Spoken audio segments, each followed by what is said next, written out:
যে গুণ যার ভিতর থাকবে পরকালে মৃত্যুর পরে জাহান্নামে যাবে। আল্লাহ সূরাতুল মায়েদার 72 নং আয়াতে আল্লাহ তাআলা জানান, ইন্নাহু মাইয়ুশরিক বিল্লাহি ফাকাদ হারামাল্লাহু আলাইহিল জান্নাতা ওয়া মাওয়াহুন নার ওয়া মা লিয-যালিমিনা মিন আনসার।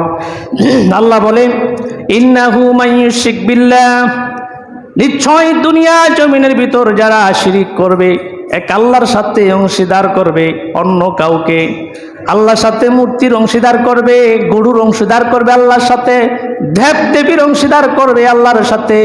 মুসলমান হওয়ার পরও এই সাময়িক অনেক জিনিসকে আমরা আল্লাহ তাআলার সাথে শরীক করি।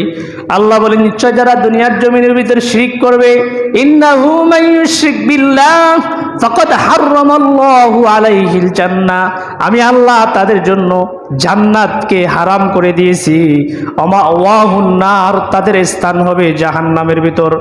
ওয়া মা লিয-যালিমিনা মিন আনসার, জালেমদের জন্য দুনিয়ার জমিনে, জালেমদের জন্য পরকালে কোনরূপ সাহায্যকারী পাওয়া যাবে না।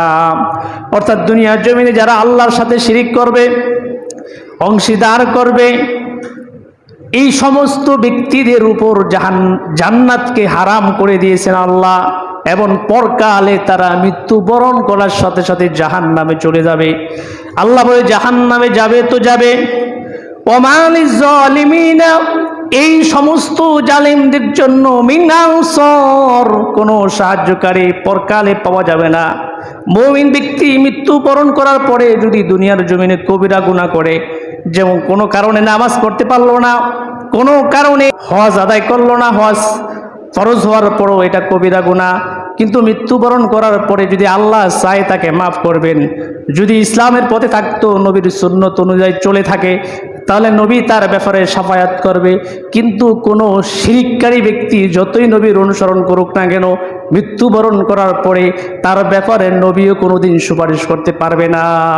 অর্থাৎ এই জালেম, যারা দুনিয়ার জমিনে জালেম ছিল, শিরিককারী ছিল, তাদের ব্যাপারে কেউ সুপারিশ করতে পারবে না। নবী সাল্লাল্লাহু আলাইহি ওয়াসাল্লামও তাদের ব্যাপারে কি করতে পারবে না? সুপারিশ করতে পারবে না। তারা কোনো সুপারিশকারী তাদের কিয়ামত দিবসে পাবে না। আল্লাহ তাআলা আমাদের কাউকে কোনোদিন যেন আল্লাহ তাআলার সাথে শিরিক না করে সেই তৌফিক দান করুক। আমিন বলেন।